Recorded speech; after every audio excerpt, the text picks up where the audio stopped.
Punjabi radio USA ਸੁਣ ਰਹੇ ਸਾਰੇ ਸਰੋਤਿਆਂ ਨੂੰ ਬਲਵਿੰਦਰ ਕੌਰ ਵੱਲੋਂ ਪਿਆਰ ਭਰੀ ਸਤਿ ਸ਼੍ਰੀ ਅਕਾਲ ਜੀ। ਤੇ ਹੁਣ ਜੀ ਆਪਾਂ ਕਵਰ ਕਰਾਂਗੇ ਪੰਜਾਬ ਨੂੰ ਇਲੈਕਸ਼ਨ ਐਕਸਪ੍ਰੈਸ ਦੇ ਵਿੱਚ। ਇਲੈਕਸ਼ਨ ਐਕਸਪ੍ਰੈਸ ਦੇ ਇਸ ਪ੍ਰੋਗਰਾਮ ਦੇ ਵਿੱਚ ਸਾਡੇ ਨਾਲ ਜੁੜਦੇ ਨੇ ਜੀ ਬਲਤੇਜ ਸਿੰਘ ਪੰਨੂ, ਤੇ ਗੱਲਬਾਤ ਕਰਦੇ ਜੀ ਉਹਨਾਂ ਨਾਲ। ਸਤਿ ਸ਼੍ਰੀ ਅਕਾਲ ਬਲਤੇਜ ਪੰਨੂ ਜੀ। ਸਤਿ ਸ਼੍ਰੀ ਅਕਾਲ ਜੀ, ਮਿਹਰਬਾਨੀ, ਧੰਨਵਾਦ ਜੀ। ਜੀ ਬਲਤੇਜ ਪੰਨੂ ਜੀ, ਅੱਜ ਆਪਾਂ ਫਿਰ ਇੱਕ ਵਾਰੀ ਹਾਲ ਚਾਲ ਪੰਜਾਬ ਦਾ ਜਿਹੜੀਆਂ ਇਲੈਕਸ਼ਨਾਂ ਹੋ ਰਹੀਆਂ ਆ ਉਹਦੇ ਬਾਰੇ ਗੱਲਬਾਤ ਕਰਾਂਗੇ। ਗੱਲਬਾਤ ਆਪਾਂ ਸ਼ੁਰੂ ਕਰ ਲੈਂਦੇ ਜੀ ਆਮ ਆਦਮੀ ਪਾਰਟੀ ਤੋਂ। ਆਮ ਆਦਮੀ ਪਾਰਟੀ ਦਾ ਜਿਹੜਾ ਮੈਨੀਫੈਸਟੋ ਆ ਉਹ ਜਾਰੀ ਹੋਇਆ, ਤੇ ਹੋਰ ਕੀ ਇਹਨਾਂ ਦੇ ਜਿਹੜੇ ਕੰਮ ਕਾਰ ਆ, ਕਿਸ ਤਰ੍ਹਾਂ ਇਹਨਾਂ ਦੀ ਜਿਹੜੀ ਕੈਂਪੇਨ ਆ ਉਹ ਚੱਲ ਰਹੀ ਆ।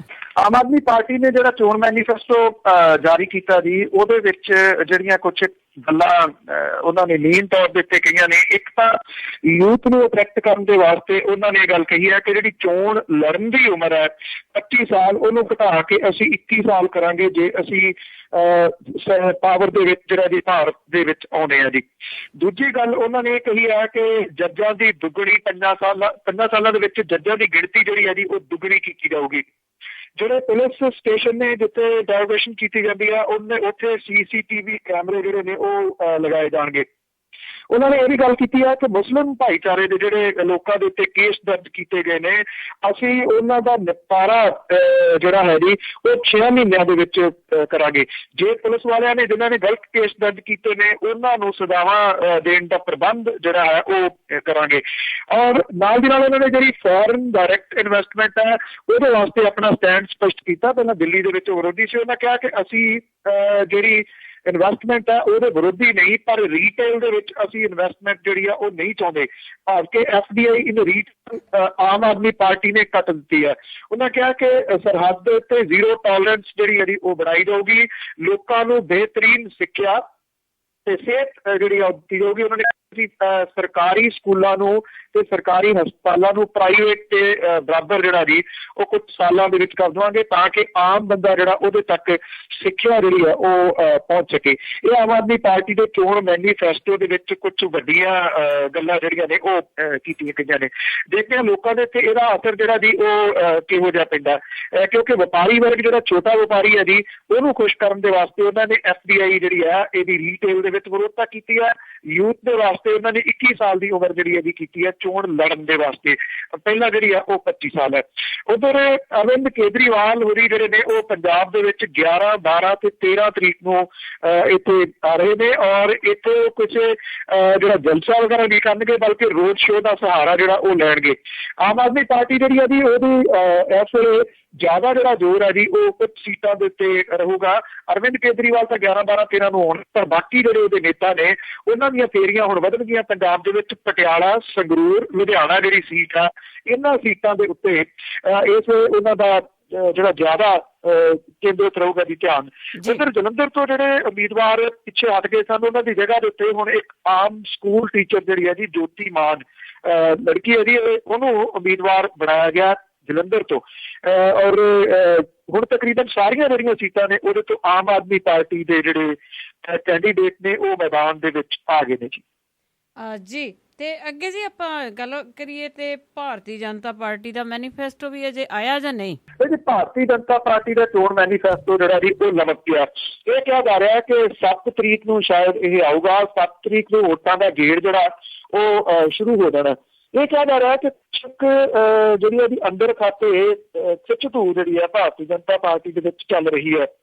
ਨਰਿੰਦਰ ਮੋਦੀ ਜਿਹੜਾ ਜੀ ਉਹਨੇ ਇਸ ਜਿਹੜਾ ਚੋਣ ਮੈਨੀਫੈਸਟੋ ਆ ਇਹਦੇ ਵਿੱਚੋਂ ਮੰਦਰ ਦਾ ਮੁੱਦਾ ਜਿਹੜਾ ਜੀ ਉਹ ਹਟਵਾ ਦਿੱਤਾ। ਸੰਘ ਨੇ ਵੀ ਪਿਛਲੇ ਦਿਨਾਂ ਦੇ ਵਿੱਚ ਜਿਹੜਾ ਸਰਵੇ ਕੀਤਾ ਸੀ ਉਹਦੇ ਵਿੱਚ ਮੰਦਰ ਦੇ ਮੁੱਦੇ ਦੀ ਗੱਲ ਨਹੀਂ ਸੀ ਕੀਤੀ ਹੈਰਾਨੀਜਨਕ ਤਰੀਕੇ ਦੇ ਨਾਲ। ਸੋ ਮੁਰਲੀ ਮਨੋਹਰ ਜੋਸ਼ੀ ਜਿਹੜਾ ਜੀ ਉਹ ਮੰਦਰ ਮੁੱਦਾ ਤੇ ਧਾਰਾ 370 ਵਾਲਾ ਜਿਹੜਾ ਮਾਮਲਾ ਇਹਦੇ ਉੱਤੇ ਅੜਿਆ, ਜਦੋਂ ਕਿ ਨਰਿੰਦਰ ਮੋਦੀ ਨੇ ਇਹ ਜਿਹੜੀਆਂ ਦੋਨੋਂ ਚੀਜ਼ਾਂ ਨੇ ਇਸ ਚੋਣ ਮੈਨੀਫੈਸਟੋ ਦੇ ਵਿੱਚੋਂ ਮੂਵ ਜਿਹੜੀਆਂ ਉਹ ਕਰਵਾਈਆਂ ਨੇ। ਹੁਣ ਇਹ ਕਿਹਾ ਜਾ ਰਿਹਾ ਹੈ ਕਿ ਭਾਰਤੀ ਜਨਤਾ ਪਾਰਟੀ ਕਹਿੰਦਾ ਕਿ ਉਹਦੀ ਸਾਰੀ ਲੀਡਰਸ਼ਿਪ ਜਿਹੜੀ ਇਕੱਠੀ ਹੋਣੀ ਚਾਹੀਦੀ ਹੈ ਜਦੋਂ ਅਸੀਂ ਇਹ ਚੋਣ ਮੈਨੀਫੈਸਟੋ ਜਾਰੀ ਕਰਨਾ। ਉਹ ਆਪੋ ਆਪਣੇ ਟਿੱਕਿਆਂ ਦੇ ਵਿੱਚ ਫਸੇ ਹੋਏ ਨੇ। ਜੇ ਕੋਈ ਉਹਦੇ ਨਾਂ ਆਇਆ ਤਾਂ ਵਾਰ ਇਹ ਹੋਊਗਾ ਕਿ ਇਸ ਚੋਣ ਮੈਨੀਫੈਸਟੋ ਦੇ ਨਾਲ ਉਹ ਨਾਰਾਜ਼ ਹੈ। ਇਸ ਸਾਰੇ ਨੂੰ ਇਕੱਠੇ ਕਰਕੇ ਅਸੀਂ ਇਹ ਮੈਨੀਫੈਸਟੋ ਜਿਹੜਾ ਜਾਰੀ ਕਰਾਂਗੇ। ਪਰ ਅਸਲ ਕਹਾਣੀ ਇਹ ਹੈ ਕਿ ਮੁਰਲੀ ਮਨੋਹਰ ਜੋਸ਼ੀ ਤੇ ਨਰਿੰਦਰ ਮੋਦੀ ਜਿਹੜੇ ਨੇ ਉਹ ਆਮੋ ਸਾਹਮਣੇ ਨੇ ਕੁਝ ਮੁੱਦਿਆਂ ਨੂੰ ਲੈ ਕੇ। ਜੀ ਮਤਲਬ ਕਿ ਉਹਨਾਂ ਦਾ ਹਜੇ ਕੋਈ ਵੀ ਡਿਸੀਜਨ ਨਹੀਂ ਹੋਇਆ ਕਿ ਉਹਨਾਂ ਨੇ ਚੋਣ ਮੈਨੀਫੈਸਟੋ ਆ ਉਹ ਜਿਹੜਾ ਜਾਰੀ ਕਰਨਾ ਜਾਂ ਨਹੀਂ ਕਰਨਾ। ਤੇ ਜੀ ਕੈਪਟਨ ਅਮਰਿੰਦਰ ਸਿੰਘ ਨੇ ਵੀ ਲਲਕਾਰੇ ਮਾਰਨੇ ਸ਼ੁਰੂ ਕਰ ਦਿੱਤੇ ਆ ਜੀ ਬਿਕਰਮ ਮਜੀਠੀਆ ਨੂੰ। ਬਿਕਰਮ ਮਜੀਠੀਆ ਨੇ ਉਹਦੀ ਧੌਣ ਵੱਢਣ ਦੀਆਂ ਗੱਲਾਂ ਬਾਤਾਂ ਕੀਤੀਆਂ ਸੀ, ਪਰ ਹੁਣ ਕੈਪਟਨ ਮਜੀਠੀਆ ਵੀ ਆ ਜਿਹੜੇ ਖੁੱਲੇ ਆਮ ਲਲਕਾਰੇ ਮਾਰਦੇ ਫਿਰਦੇ ਆ। ਕੈਪਟਨ ਅਮਰਿੰਦਰ ਸਿੰਘ ਦੇ ਜੋ ਪਿੰਡਾਂ ਦੇ ਵਿੱਚ ਫੇਮਸ ਨੇ ਤਾਂ ਉਹ ਇਸੇ ਗੱਲ ਕਰਕੇ ਨੇ ਜੀ, ਕਿਉਂਕਿ ਉਹਨਾਂ ਦੀ ਜਿਹੜੀ ਬੋਲਬਾਣੀ ਆ ਉਹ ਜਿਹੜੇ ਲੋਕ ਨੇ ਜੀ ਉਹਨਾਂ ਨੂੰ ਚੰਗੀ ਲੱਗਦੀ ਹੈ, ਉਹ ਤਾੜੀਆਂ ਵੀ ਮਾਰਦੇ ਨੇ। ਹਾਲਾਂਕਿ ਸਿਆਸਤ ਦੇ ਵਿੱਚ ਇਸ ਤਰ੍ਹਾਂ ਦੀ ਜਿਹੜੀ ਬੋਲਬਾਣੀ ਆ ਉਹਨੂੰ ਕਿਸੇ ਵੀ ਤਰੀਕੇ ਨਾਲ ਚੰਗੀ ਨਹੀਂ ਕਿਹਾ ਜਾ ਸਕਦਾ। ਜੇ ਬਿਕਰਮ ਸਿੰਘ ਮਜੀਠੀਆ ਇਹ ਗੱਲ ਕਹਿੰਦਾ ਕਿ ਸਾਡੇ ਪਿੰਡ ਆਓ ਅਸੀਂ ਰੋਟੀ ਵੀ ਖਵਾਵਾਂਗੇ, ਪਰ ਜੇ ਗੁੰਡਾਗਰਦੀ ਕੀਤੀ ਤਾਂ ਧੌਣ ਮਿਲਾਂਗੇ। ਹੁਣ ਜਿਹੜੇ ਕਪਤਾਨ ਨੇ ਅਮਰਿੰਦਰ ਸਿੰਘ ਹੋਰੀ, ਉਹਨਾਂ ਨੇ ਇਹ ਗੱਲ ਕਹੀ ਆ ਕਿ ਬਿਕਰਮ ਸਿੰਘ ਮਜੀਠੀਆ ਕੌਣ ਹੁੰਦਾ। ਉਹਨਾਂ ਨੇ ਕਿਹਾ ਕਿ ਇਹਨੂੰ ਪੁੱਛਦਾ ਕੌਣ ਹੈ, ਉਹ ਮਜੀਠੀਆ ਜਿਹੜਾ ਉਹਨਾਂ ਦਾ ਸਟਾਈਲ ਆ ਉਹਦੇ ਵਿੱਚ ਉਹਨਾਂ ਨੇ ਇਹ ਗੱਲ ਕੀਤੀ ਹੈ। ਉਹਨਾਂ ਕਿਹਾ ਬਾਕੀ ਹਲਕਿਆਂ ਦੇ ਵਿੱਚ ਤਾਂ ਮੈਂ ਕਰੂੰਗਾ 4 ਰੈਲੀਆਂ, ਪਰ ਬਿਕਰਮ ਸਿੰਘ ਮਜੀਠੀਆ ਦੇ ਹਲਕੇ ਦੇ ਵਿੱਚ 8 ਰੈਲੀਆਂ ਕਰੂੰਗਾ, ਜਿਹਦੇ ਵਿੱਚ ਜੁਰਤ ਹੈ ਮੈਨੂੰ ਰੋਕ ਕੇ ਦਿਖਾਵੇ। ਇਸ ਤਰ੍ਹਾਂ ਦੀ ਜਿਹੜੀ ਸ਼ਰੇਆਮ ਹੁਣ ਧਮਕੀ ਆ ਉਹ ਕੈਪਟਨ ਅਮਰਿੰਦਰ ਸਿੰਘ ਹੋਰਾਂ ਨੇ ਦਿੱਤੀ ਹੈ। ਵੇਖਦੇ ਆ ਕਿ ਬਿਕਰਮ ਸਿੰਘ ਮਜੀਠੀਆ ਹੋਰੀ ਜਿਹੜਾ ਜੀ ਉਹ ਇਹਦੇ ਉੱਤੇ ਕੀ ਬਿਆਨਬਾਜ਼ੀ ਕਰਦੇ ਨੇ। ਚੁੱਪ ਤਾਂ ਉਹ ਵੀ ਰਹਿਣ ਵਾਲੇ ਨਹੀਂ, ਭਾਵ ਕਿ ਅੰਮ੍ਰਿਤਸਰ ਦੀ ਜਿਹੜੀ ਹੌਟ ਸੀਟ ਇਸ ਵੇਲੇ ਹੋਈ ਆ ਉਹ ਗਰਮੀ ਦੇ ਨਾਲ ਆਉਣ ਵਾਲੇ ਦਿਨਾਂ ਦੇ ਵਿੱਚ ਸ਼ਬਦਾਂ ਦੀ ਜਿਹੜੀ ਗਰਮੀ ਆ ਉਹ ਵੀ ਕਾਫੀ ਵਧੂਗੀ। ਕਿੰਨੇ ਕੁ ਨੀਵੇਂ ਪੱਧਰ ਤੱਕ ਇਹ ਜਾਂਦੇ ਨੇ, ਅਜੇ ਦਿਨ ਬਹੁਤ ਪਏ ਨੇ ਚੋਣਾਂ ਦੇ ਵਿੱਚ, ਪਤਾ ਨਹੀਂ ਕਿੰਨਾ ਹਾਲਾਤਾਂ ਤੱਕ ਇਹਨਾਂ ਨੇ ਜਿਹੜੇ ਨੇਤਾ ਨੇ ਸਾਰੇ ਦੇ ਸਾਰੇ ਉਹਨਾਂ ਨੇ ਪਹੁੰਚਣਾ ਜੀ। ਪਿੱਛੇ ਜੇ ਗੱਲ ਹੋਈ ਸੀਗੀ ਸਮੇਧ ਸੈਣੀ ਹੋਰਾਂ ਦੀ ਗੱਲ ਕਿ ਇਹਨਾਂ ਨੂੰ ਹਟਾਇਆ ਜਾਵੇ ਤੇ ਉਹਨਾਂ ਦੀ ਜਗ੍ਹਾ ਤੇ ਸ਼ਾਇਦ ਕੋਈ ਨਵੇਂ ਸੁਰੇਸ਼ ਅਰੋੜਾ ਆ ਗਏ ਨੇ ਜੀ। ਜੀ ਸਮੇਧ ਸੈਣੀ ਹੋਰਾਂ ਨੂੰ ਜਿਹੜਾ ਚੋਣ ਜੀ ਉਹਨੇ ਸਖਤੀ ਦੇ ਨਾਲ ਛੁੱਟੀ ਦੇ ਉੱਤੇ ਜਿਹੜਾ ਜੀ ਉਹ ਭੇਜ ਦਿੱਤਾ। 45 ਦਿਨ ਦੀ ਛੁੱਟੀ ਦੇ ਉੱਤੇ ਚਲੇ ਗਏ ਨੇ ਸਮੇਧ ਸੈਣੀ ਹੋਰੀ। ਜਿਹੜਾ ਚੋਣ ਕਮਿਸ਼ਨਾਂ ਦੀ ਬਾਕੀ ਪੁਲਿਸ ਅਧਿਕਾਰੀਆਂ ਦੇ ਉੱਤੇ ਵੀ ਨਜ਼ਰ ਰੱਖੀ ਜਾ ਰਹੀ ਹੈ। 3 ਆਫੀਸਰਸ ਦਾ ਪੈਨਲ ਜਿਹੜਾ ਦਿੱਤਾ ਸੀਗਾ, ਹੁਣ ਸੁਰੇਸ਼ ਅਰੋੜਾ ਜਿਹੜੇ ਨੇ ਜੀ ਉਹ ਪੰਜਾਬ ਦੇ ਨਵੇਂ ਜਿਹੜੇ ਡਾਇਰੈਕਟਰ ਜਨਰਲ ਆਫ ਪੁਲਿਸ ਲਾਏ ਗਏ ਨੇ। ਉਹਨਾਂ ਨੇ ਇਹ ਗੱਲ ਕਹੀ ਹੈ ਸੁਰੇਸ਼ ਅਰੋੜਾ ਹੋਰਾਂ ਨੇ ਕਿ ਪੰਜਾਬ ਦੇ ਵਿੱਚ ਚੋਣਾਂ ਜਿਹੜੀਆਂ ਨੇ ਉਹ ਅਮਨ ਅਮਾਨ ਦੇ ਨਾਲ ਕਰਾਉਣੀਆਂ ਉਹਨਾਂ ਦੀ ਪਹਿਲੀ ਪ੍ਰਾਇਓਰਿਟੀ ਜਿਹੜੀ ਆ ਜੀ ਉਹ ਰਹੂਗੀ। ਇਹ ਤੋਂ ਪਹਿਲਾਂ ਚੋਣ ਕਮਿਸ਼ਨ ਨੇ ਪਰਮਜੀਤ ਸਿੰਘ ਗਿੱਲ ਜਿਹੜੇ ਕਿ ਪੁਲਿਸ ਕਮਿਸ਼ਨਰ ਸਨ ਲੁਧਿਆਣੇ ਦੇ, ਉਹਨਾਂ ਦੀ ਤਬਦੀਲੀ ਕਰਤੀ ਸੀ। ਹੁਣ ਸਮੇਧ ਸਿੰਘ ਸੈਣੀ ਹੋਰੀ ਜਿਹੜੇ ਨੇ ਉਹਨਾਂ ਨੂੰ ਛੁੱਟੀ ਦੇ ਉੱਤੇ ਭੇਜਿਆ ਗਿਆ। ਕਿਹਾ ਜਾ ਰਿਹਾ ਕਿ ਉਹ ਛੁੱਟੀ ਤੇ ਚਲੇ ਗਏ ਨੇ, ਪਰ ਚੋਣ ਕਮਿਸ਼ਨ ਦੇ ਵੱਲੋਂ ਉਹਨਾਂ ਨੂੰ ਛੁੱਟੀ ਦੇ ਉੱਤੇ ਭੇਜ ਦਿੱਤਾ ਗਿਆ ਔਰ ਸੁਰੇਸ਼ ਅਰੋੜਾ ਹੋਰੀ ਪੰਜਾਬ ਪੁਲਿਸ ਦੇ ਨਵੇਂ ਚੀਫ ਜਿਹੜੇ ਬਣ ਗਏ ਨੇ। ਇਹਨੂੰ ਸੱਤਾਧਾਰੀ ਧਿਰ ਦੇ ਵਾਸਤੇ ਇੱਕ ਝਟਕਾ ਜਿਹੜਾ ਉਹ ਕਿਹਾ ਜਾ ਰਿਹਾ। ਉਹਦਾ ਕਾਰਨ ਇਹ ਹੈ ਕਿ ਸਮੇਧ ਸਿੰਘ ਸੈਣੀ ਹੋਰੀ ਸੁਖਬੀਰ ਸਿੰਘ ਬਾਦਲ ਹੋਰਾਂ ਦੇ ਬਹੁਤ ਨੇੜਲਿਆਂ ਦੇ ਵਿੱਚੋਂ ਇੱਕ ਕਹੇ ਜਾਂਦੇ ਨੇ ਜੀ। ਤੇ ਅੱਗੇ ਜੀ ਮਨਪ੍ਰੀਤ ਸਿੰਘ ਇਆਲੀ ਜਿਹੜਾ ਅਕਾਲੀ ਦਲ ਵੱਲੋਂ ਹੀ ਖੜਾ ਆ ਲੁਧਿਆਣੇ ਦੇ ਵਿੱਚ, ਤੇ ਦੂਸਰਾ ਬਿਕਰਮ ਸਿੰਘ ਮਜੀਠੀਆ, ਇਹਨਾਂ ਨੂੰ ਵੀ ਜਿਹੜਾ ਇਹਨਾਂ ਦੇ ਉਲਟਾ ਪੁਲਟਾ ਬੋਲਣ ਦੇ ਉੱਤੇ ਗੱਲਬਾਤ ਚੱਲ ਰਹੀ ਸੀ, ਉਹਦੀ ਵੀ ਇਹਨਾਂ ਨੂੰ ਸ਼ਾਇਦ ਕਲੀਨ ਚਿੱਟ ਮਿਲ ਗਈ ਆ ਜੀ। ਸ਼ਿਕਾਇਤਾਂ ਦੋਨਾਂ ਦੀਆਂ ਹੋਈਆਂ ਸਨ। ਇੱਕ ਤਾਂ ਜੀ ਬਿਕਰਮ ਸਿੰਘ ਮਜੀਠੀਆ ਹੋਰਾਂ ਨੇ ਜਿਹੜੀ ਗੱਲ ਕੀਤੀ ਸੀ ਕੈਪਟਨ ਅਮਰਿੰਦਰ ਸਿੰਘ ਦੇ ਬਾਰੇ ਦੇ ਵਿੱਚ ਕਿ ਅਸੀਂ ਧੌਣ ਜਿਹੜੀ ਆ ਉਹ ਭੰਨ ਦਿਆਂਗੇ, ਇਹ ਸ਼ਿਕਾਇਤ ਹੋਈ ਸੀਗੀ। ਦੂਸਰੀ ਮਨਪ੍ਰੀਤ ਸਿੰਘ ਇਆਲੀ ਹੋਰਾਂ ਦੀ ਜਿਹੜੀ ਸ਼ਿਕਾਇਤ ਹੋਈ ਸੀ ਉਹ ਸੀ ਕਿ ਉਹਨਾਂ ਦੇ ਉੱਤੇ ਇਸ ਤਰ੍ਹਾਂ ਦੇ ਦੋਸ਼ ਲੱਗੇ ਸਨ ਕਿ ਉਹ ਲੁਧਿਆਣੇ ਦੇ ਵਿੱਚ ਜਿਹੜੇ ਅਫਸਰ ਨੇ ਉਹਨਾਂ ਨੂੰ ਡਰਾ ਧਮਕਾ ਰਹੇ ਨੇ ਤਾਂ ਕਿ ਉਹਨਾਂ ਦੇ ਹੱਕ ਦੇ ਵਿੱਚ ਉਹ ਭੁਗਤ ਸਕਣ। ਇਹ ਦੋਨੋਂ ਸ਼ਿਕਾਇਤਾਂ ਜਿਹੜੀਆਂ ਨੇ ਚੋਣ ਜਿਹੜੇ ਮੁੱਖ ਅਧਿਕਾਰੀ ਨੇ ਚੋਣ ਦੇ ਪੰਜਾਬ ਦੇ, ਉਹਨਾਂ ਦੇ ਵੱਲੋਂ ਇਹ ਕਲੀਨ ਚਿੱਟ ਜਿਹੜੀ ਹੈ ਜੀ ਦੋਨਾਂ ਨੂੰ ਦਿੱਤੀ ਗਈ ਹੈ, ਬਿਕਰਮ ਸਿੰਘ ਮਜੀਠੀਆ ਹੋਰਾਂ ਨੂੰ ਵੀ ਔਰ ਮਨਪ੍ਰੀਤ ਸਿੰਘ ਇਆਲੀ ਹੋਰਾਂ ਨੂੰ ਵੀ। ਹਾਲਾਂਕਿ ਜਿਹੜੀ ਕਾਂਗਰਸ ਆ ਜੀ ਉਹਦਾ ਇਹ ਕਹਿ ਅਸੀਂ ਇਹ ਕੰਪਲੇਂਟ ਜਿਹੜੀ ਆ ਮੁੱਖ ਚੋਣ ਕਮਿਸ਼ਨ ਤੱਕ ਵੀ ਕੀਤੀ ਆ, ਉੱਥੋਂ ਉਹਦੇ ਫੈਸਲਾ ਆਉਣਾ ਬਾਕੀ ਆ। ਉਹਨੇ ਕਿਹਾ ਕਿ ਇਹ ਚੋਣ ਅਧਿਕਾਰੀ ਜਿਹੜੇ ਮੁੱਖ ਚੋਣ ਅਧਿਕਾਰੀ ਨੇ ਪੰਜਾਬ ਦੇ, ਉਹਨਾਂ ਨੇ ਕਲੀਨ ਚਿੱਟ ਦਿੱਤੀ ਹੈ। ਕਾਂਗਰਸ ਨੇ ਇਹ ਵੀ ਗੱਲ ਆਖੀ ਹੈ ਕਿ ਉਹ ਦੁਬਾਰਾ ਫੇਰ ਜਿਹੜੀ ਹੈ ਜੀ ਇਹਦੀ ਕੰਪਲੇਂਟ ਕਰਨਗੇ ਦੋਨਾਂ ਗੱਲਾਂ ਦੀ, ਖਾਸ ਤੌਰ ਦੇ ਉੱਤੇ ਬਿਕਰਮ ਸਿੰਘ ਮਜੀਠੀਆ ਹੋਰਾਂ ਦੇ ਉਸ ਬਿਆਨ ਦੀ ਜਿਹੜਾ ਉਹਨਾਂ ਨੇ ਕੈਪਟਨ ਅਮਰਿੰਦਰ ਸਿੰਘ ਦੇ ਖਿਲਾਫ ਦਿੱਤਾ ਸੀ ਜੀ। ਜੀ ਤੇ ਇੱਕ ਸੀ ਕੈਂਡੀਡੇਟ ਕਮਲਦੀਪ ਕੌਰ, ਉਹ ਕਾਫੀ ਟਾਈਮ ਪਹਿਲਾਂ ਉਹਨਾਂ ਦਾ ਨਾਂ ਸੁਣਿਆ ਸੀਗਾ। ਉਹਨਾਂ ਨੇ ਕਿਹੜੇ ਇਲਾਕੇ ਤੋਂ ਇਹਨਾਂ ਨੇ ਪੇਪਰ ਜਿਹੜੇ ਆ ਆਪਣੇ ਦਾਇਰ ਕੀਤੇ ਆ ਜੀ? ਜਿਹੜੇ ਪੇਪਰ ਨੇ ਜੀ ਦਾਇਰ ਕਰਨ ਦਾ ਕੰਮ ਸਿਲਸਿਲਾ ਸ਼ੁਰੂ ਹੋ ਗਿਆ। ਅੱਜ ਜਦੋਂ ਮੈਂ ਤੁਹਾਡੇ ਨਾਲ ਗੱਲ ਕਰ ਰਿਹਾ ਜਿਹੜੀ 4 ਤਰੀਕ ਦੀ ਸਵੇਰ ਹੋ ਗਈ ਹੈ ਸਾਡੇ ਇੱਥੇ, ਮੇਰਾ ਖਿਆਲ ਅੱਜ ਤੋਂ ਵੀ ਵੱਡੇ ਕੁਝ ਲੋਕ ਨੇ ਉਹਨਾਂ ਦੇ ਨਾਮ ਸਾਹਮਣੇ ਆਉਣਗੇ ਜਿਹੜੇ ਪੇਪਰ ਦਾਖਲ ਕਰਨਗੇ। 11 ਉਮੀਦਵਾਰ ਨੇ ਜਿਹੜੇ ਕੱਲ ਤੱਕ 3 ਤਰੀਕ ਤੱਕ ਟੋਟਲ ਜਿਹੜੇ ਨੇ ਪੰਜਾਬ ਦੇ ਵਿੱਚ ਉਹ ਨਾਮਜ਼ਦਗੀ ਪੱਤਰ ਜਿਹੜੇ ਨੇ ਉਹ ਭਰੇ ਨੇ। 17 ਉਮੀਦਵਾਰਾਂ ਵੱਲੋਂ 20 ਨਾਮਜ਼ਦਗੀ ਪੱਤਰ ਜਿਹੜੇ ਉਹ ਦਾਖਲ ਕੀਤੇ ਜਾ ਚੁੱਕੇ ਨੇ। ਇਹਨਾਂ ਦੇ ਵਿੱਚ ਬਹੁਤੇ ਜਿਹੜੇ ਦਾਖਲ ਹੋਏ ਨੇ ਜੀ ਉਹ ਆਜ਼ਾਦ ਨੇ। ਅਤੇ ਜਿਹੜੀਆਂ ਮੁੱਖ ਪਾਰਟੀਆਂ ਨੇ ਉਹਨਾਂ ਦੇ ਕਿਸੇ ਉਮੀਦਵਾਰ ਨੇ ਪਰਚਾ ਦਾਖਲ ਨਹੀਂ ਕੀਤਾ ਸਿਵਾਏ ਇੱਕ ਪ੍ਰਤਾਪ ਸਿੰਘ ਬਾਜਵਾ ਹੋਰਾਂ ਤੋਂ। ਇੱਥੇ ਸੰਭਾਲ ਕੇ ਤੋਂ ਬਲਵੰਤ ਸਿੰਘ ਰਾਜੋਆਣੇ ਦੀ ਜਿਹੜੀ ਮੂੰਹ ਬੋਲੀ ਭੈਣ ਹੈ ਕਮਲਦੀਪ ਕੌਰ, ਉਹਨੇ ਆਜ਼ਾਦ ਦੇ ਤੌਰ ਦੇ ਉੱਤੇ ਜਿਹੜੇ ਨੇ ਇਹ ਕਾਗਜ਼ ਦਾਖਲ ਕੀਤੇ ਨੇ, ਪਰ ਉਹਨਾਂ ਦੇ ਕਵਰਿੰਗ ਉਮੀਦਵਾਰ ਦੇ ਵਜੋਂ ਕਿਸੇ ਨੇ ਵੀ ਜਿਹੜੇ ਨੇ ਉਹ ਦਾਖਲ ਨਹੀਂ ਕੀਤੇ। ਇੱਥੇ ਪੋਸਟਰ ਜਿਹੜੇ ਨੇ ਬਲਵੰਤ ਸਿੰਘ ਰਾਜੋਆਣਾ ਦੇ ਉਹ ਵੱਖ-ਵੱਖ ਅਖਬਾਰਾਂ ਦੇ ਵਿੱਚ ਇਨਸਰਟ ਕਰਕੇ ਜਿਹੜੇ ਅਖਬਾਰਾਂ ਦੇ ਵਿੱਚ ਛਪੇ ਹੋਏ ਨੇ, ਜਿਹੜੀ ਅਖਬਾਰਾਂ ਦੇ ਵਿੱਚ ਐਡਵਰਟਾਈਜ਼ਮੈਂਟ ਤੇ ਇਨਸਰਟ ਕਰਕੇ ਆਉਂਦੇ ਨੇ, ਉਹ ਪਿਛਲੇ ਦਿਨਾਂ ਤੋਂ ਕਾਫੀ ਆਉਂਦੇ ਰਹੇ ਨੇ ਪਟਿਆਲੇ ਦੇ ਵਿੱਚ ਸਾਰੇ। ਔਰ ਉਹਨੇ ਇੱਕ ਜਿਹੜੀ ਅਪੀਲ ਹੈ ਉਹ ਆਪਣੀ ਮੂੰਹ ਬੋਲੀ ਭੈਣ ਦੇ ਵਾਸਤੇ ਕੀਤੀ ਹੈ ਕਿ ਉਹਨੂੰ ਵੋਟ ਜਿਹੜੀ ਹੈ ਉਹ ਪਾਈ ਜਾਵੇ। ਲੱਗੀ ਤਾਂ ਕਮਲਦੀਪ ਕੌਰ ਜਿਹੜੀ ਉਹਦੀ ਉਹ ਕਾਫੀ ਦੇਰ ਦੀ ਹੋਈ ਹੈ, ਪਰ ਇੱਕ ਤਾਂ ਨਾ ਤਾਂ ਬਹੁਤ ਵੱਡਾ ਕਾਫਲਾ ਦੀ ਉਹਦੇ ਨਾਲ, ਨਾ ਕੋਈ ਸਿਸਟਮੈਟਿਕਲੀ ਜਿਹੜਾ ਦੀ ਉਹ ਚੱਲਿਆ ਜਾ ਰਿਹਾ। ਪਿੰਡਾਂ ਦੇ ਉੱਤੇ ਜ਼ਿਆਦਾ ਟੇਕ ਜਿਹੜੀ ਆ ਉਹ ਕਮਲਦੀਪ ਦੇ ਵੱਲੋਂ ਰੱਖੀ ਜਾ ਰਹੀ ਹੈ। ਅਤੇ ਜੀ ਕਮਲਦੀਪ ਜਿਹੜੇ ਜਿਨ੍ਹਾਂ ਨੇ ਪੇਪਰ ਦਾਇਰ ਕੀਤੇ ਆ ਉਹਨਾਂ ਨੇ ਕਿਹੜੀ ਪਾਰਟੀ ਵੱਲੋਂ ਕੀਤੇ ਆ ਜਾਂ ਆਜ਼ਾਦ ਉਮੀਦਵਾਰ ਆ? ਆਜ਼ਾਦ ਉਮੀਦਵਾਰ ਵੱਲੋਂ ਕੀਤੇ ਆ ਜੀ, ਕੋਈ ਪਾਰਟੀ ਵੱਲੋਂ ਨਹੀਂ ਜੀ, ਕਿਸੇ ਪਾਰਟੀ ਵੱਲੋਂ ਨਹੀਂ। ਜਿਹੜਾ ਉਹਨਾਂ ਨੂੰ ਚੋਣ ਨਿਸ਼ਾਨ ਮਿਲੂਗਾ ਉਹ ਬਾਅਦ ਦੇ ਵਿੱਚ ਮਿਲੂਗਾ, ਕਿਉਂਕਿ ਆਜ਼ਾਦ ਉਮੀਦਵਾਰ ਜਿਹੜੇ ਨੇ ਉਹਨਾਂ ਦੇ ਚੋਣ ਨਿਸ਼ਾਨ ਦਾ ਫੈਸਲਾ ਜਿਹੜਾ ਜੀ ਉਹ ਚੋਣ ਕਮਿਸ਼ਨ ਕਰਦਾ, ਅਜੇ ਉਹਨਾਂ ਦਾ ਕੋਈ ਚੋਣ ਨਿਸ਼ਾਨ ਨਹੀਂ ਹੈ। ਠੀਕ ਹੈ ਜੀ। ਤੇ ਮਨਪ੍ਰੀਤ ਬਾਦਲ ਲਈ ਜਿਹੜੀ ਉਹਨਾਂ ਲਈ ਕੈਂਪੇਨ ਕਰਨੀ ਆ ਤੇ ਉਹਲੇ ਕੋਈ ਵੱਡਾ ਲੀਡਰ ਵੀ ਆਇਆ ਉਹਨਾਂ ਦੇ ਇਲਾਕੇ ਦੇ ਵਿੱਚ? ਵੱਡੇ ਲੀਡਰ ਹੁਣ ਆਉਣ ਦੇ ਜਿਹੜੇ ਆਸਾਰ ਨੇ ਜੀ। 7 ਤੇ 10 ਵਾਲਾ ਜਿਹੜਾ ਗੇੜ ਹੈ, ਇਸ ਤੋਂ ਬਾਅਦ ਇੱਧਰ ਨੂੰ ਲੀਡਰਾਂ ਨੇ ਮੂੰਹ ਕਰਨੇ ਨੇ ਪੰਜਾਬ ਵਾਲੀ ਸਾਈਡ ਨੂੰ, ਕਿਉਂਕਿ ਪੰਜਾਬ ਬਾਅਦ ਵਾਲੇ ਗੇੜ ਦੇ ਵਿੱਚ ਆਉਂਦਾ 30 ਅਪ੍ਰੈਲ ਨੂੰ ਜਦੋਂ ਜਿਹੜੀਆਂ ਚੋਣਾਂ ਹੋਣੀਆਂ ਨੇ ਉਹਦੇ ਗੇੜ ਦੇ ਵਿੱਚ ਆਉਂਦਾ। ਤੋ ਬਠਿੰਡੇ ਵਾਲੀ ਜਿਹੜੀ ਸੀਟ ਆ ਇਸ ਵੇਲੇ ਪੂਰੀ ਪੱਕੀ ਹੋਈ ਆ। ਮਨਪ੍ਰੀਤ ਸਿੰਘ ਬਾਦਲ ਹੈ ਜੀ, ਉਹਦੇ ਨਾਲ ਕਾਫੀ ਹੱਦ ਤੱਕ ਜਿਹੜੇ ਕਾਂਗਰਸੀ ਨੇ ਉਹ ਤੁਰਤੇ ਨੇ। ਉੱਧਰ ਪ੍ਰਕਾਸ਼ ਸਿੰਘ ਬਾਦਲ ਹੋਰਾਂ ਨੇ ਖੁਦ ਜਿਹੜੀ ਕਮਾਂਡ ਹੈ ਇਹਦੀ ਸੰਭਾਲੀ ਹੋਈ ਹੈ ਜਿਹੜੀ ਬਠਿੰਡੇ ਲੋਕ ਸਭਾ ਦੀ। ਉੱਥੇ ਜਿਹੜੇ ਅਕਾਲੀ ਨੇ ਉਹਨਾਂ ਦੇ ਵੱਲੋਂ ਜਿਹੜੇ PPP ਦੇ ਨਾਲ ਜੁੜੇ ਹੋਏ ਲੋਕ ਨੇ ਉਹਨਾਂ ਨੂੰ ਡਰਾ ਧਮਕਾ ਕੇ ਜਾਂ ਪੁਚਕਾਰ ਕੇ ਆਪਣੇ ਨਾਲ ਤੋੜਨ ਦੇ ਯਤਨ ਜਿਹੜੇ ਨੇ ਉਹ ਕੀਤੇ ਜਾ ਰਹੇ ਨੇ। ਕਹਿਣ ਨੂੰ ਬੇਸ਼ੱਕ ਬਾਦਲ ਪਰਿਵਾਰ ਇਹ ਗੱਲ ਕਹਿੰਦਾ ਹੈ ਕਿ ਇੱਥੇ ਜਿਹੜੀ ਹਰਸਿਮਰਤ ਕੌਰ ਬਾਦਲ ਹੈ ਉਹਨੇ ਬੜਾ ਸੌਖਿਆਂ ਜਿੱਤ ਜਾਣਾ ਹੈ, ਮਨਪ੍ਰੀਤ ਸਿੰਘ ਬਾਦਲ ਨੂੰ ਵੋਟਾਂ ਵਾਟਾਂ ਉੱਥੇ ਪੈਣੀਆਂ ਨਹੀਂ। ਪਰ ਅਸਲੀਅਤ ਇਹ ਹੈ ਕਿ ਇਸ ਵੇਲੇ ਬਾਦਲ ਪਰਿਵਾਰ ਜਿਹੜਾ ਜੀ ਪ੍ਰਕਾਸ਼ ਸਿੰਘ ਬਾਦਲ ਹੋਰਾਂ ਵਾਲਾ ਉਹ ਅੰਦਰ ਖਾਤੀ ਜਿਹੜਾ ਜੀ ਉਹ ਡਰਿਆ ਹੋਇਆ ਜ਼ਰੂਰ ਹੈ, ਕਿਉਂਕਿ ਇੱਥੇ ਜਿਹੜੀ ਡੇਰੇ ਦੀ ਵੋਟ ਹੈ, ਇੱਥੇ ਸਰਸੇ ਵਾਲੇ ਡੇਰੇ ਦੀ ਜਿਹੜੀ ਵੋਟ ਹੈ 10 ਤੋਂ 15 ਹਜ਼ਾਰ ਦੇ ਕਰੀਬ ਹੈ, ਉਹ ਕਿੱਧਰ ਭੁਗਤਦੀ ਹੈ ਇਹਦੇ ਉੱਤੇ ਬੜਾ ਦਾਰੋਮਦਾਰ ਰਹੂਗਾ। ਜੱਸੀ ਦਸਰਾਜ ਜਿਹੜਾ ਆਮ ਆਦਮੀ ਪਾਰਟੀ ਨੇ ਖੜਾ ਕੀਤਾ ਹੈ, ਅਕਾਲੀ ਦਲ ਸੋਚਦਾ ਸੀ ਕਿ ਜੇ ਇੱਥੋਂ strong candidate Aam Aadmi party ਦਾ ਆਉਂਦਾ ਤਾਂ ਉਹਦਾ ਫਾਇਦਾ ਬਹੁਤਾ ਅਕਾਲੀ ਦਲ ਨੂੰ ਹੋਣਾ ਸੀਗਾ। ਜੱਸੀ ਦਸਰਾਜ ਹਾਲ ਦੀ ਘੜੀ ਤਾਂ ਸਟਰੋਂਗ ਕੈਂਡੀਡੇਟ ਨਹੀਂ ਕਿਹਾ ਜਾ ਸਕਦਾ।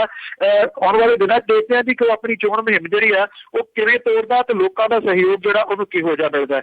ਮਨਪ੍ਰੀਤ ਸਿੰਘ ਬਾਦਲ ਹੋਰਾਂ ਦੇ ਵਾਸਤੇ ਕੈਪਟਨ ਅਮਰਿੰਦਰ ਸਿੰਘ ਹੋਰਾਂ ਨੂੰ ਬਠਿੰਡੇ ਜਿਹੜਾ ਉਹ ਲਿਆਂਦਾ ਜਾਊਗਾ। ਔਰ ਇਹਦੇ ਨਾਲ ਇਹ ਵੀ ਪਤਾ ਲੱਗਾ ਜੀ ਕਿ ਬੀਬੀ ਸੋਨੀਆ ਜਿਹੜੀ ਆ ਉਹ ਵੀ ਬਠਿੰਡੇ ਦੇ ਵਿੱਚ ਮਨਪ੍ਰੀਤ ਸਿੰਘ ਬਾਦਲ ਦੇ ਹੱਕ ਦੇ ਵਿੱਚ ਬੋਲਣ ਦੇ ਵਾਸਤੇ ਆ ਸਕਦੀ ਹੈ 15-16 ਦੇ ਕਰੀਬ।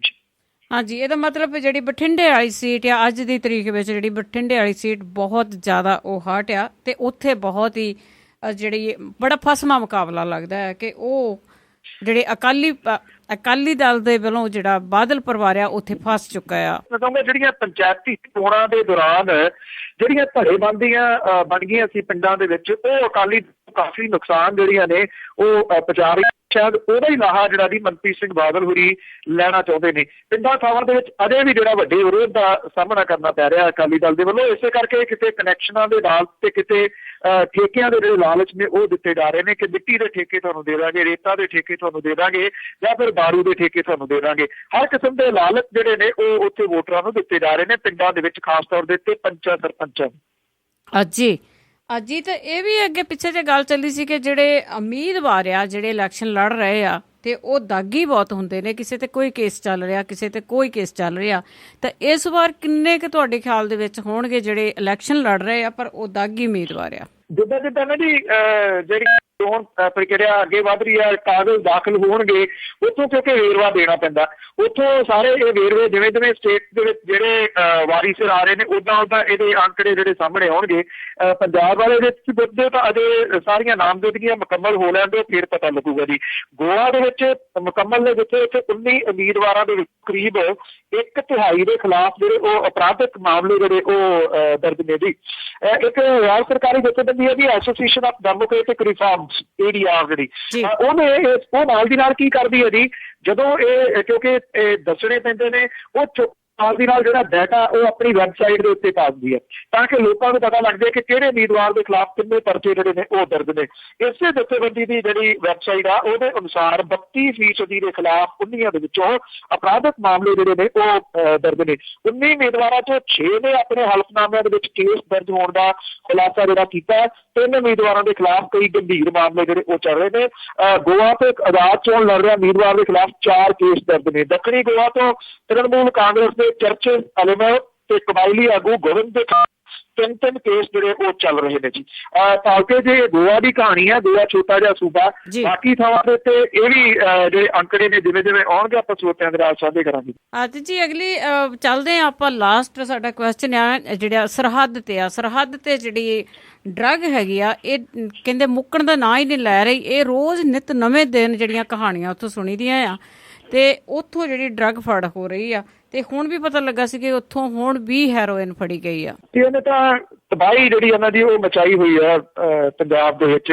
ਸੁੱਤਣ ਦੇ ਤਰੀਕੇ ਬੜੇ ਅਜੀਬੋ ਗਰੀਬ ਨੇ। ਇੱਕ YouTube ਤੇ ਮੂਵੀ ਪਈ ਹੈ ਜੀ ਗਲਟ GLUT, ਕਿਸੇ ਟਾਈਮ ਲੱਗੇ ਤਾਂ ਉਹਨੂੰ ਦੇਖਣਾ। ਲੂ ਕੰਡੇ ਖੜੇ ਕਰਨ ਵਾਲੀ ਉਹ ਫਿਲਮ ਪ੍ਰੋਫੈਸ਼ਨਲੀ ਬਣਾਈ ਗਈ ਆ ਕਿ ਕਿਵੇਂ ਇਹ ਜਿਹੜੇ ਸਮਗਲਰ ਨੇ ਉਹ ਡਰੱਗ ਇੱਧਰ ਭੇਜਦੇ ਨੇ। ਇੱਕ ਜਿਹੜੀ ਸਰਹੱਦ ਪਾਰੋਂ ਆਉਂਦੀ ਹੈ, ਦੂਜੀ ਜਿਹੜੀ ਇੱਥੇ ਬਣੀ ਜਾਂਦੀ ਹੈ ਸਿੰਥੈਟਿਕ ਡਰੱਗ।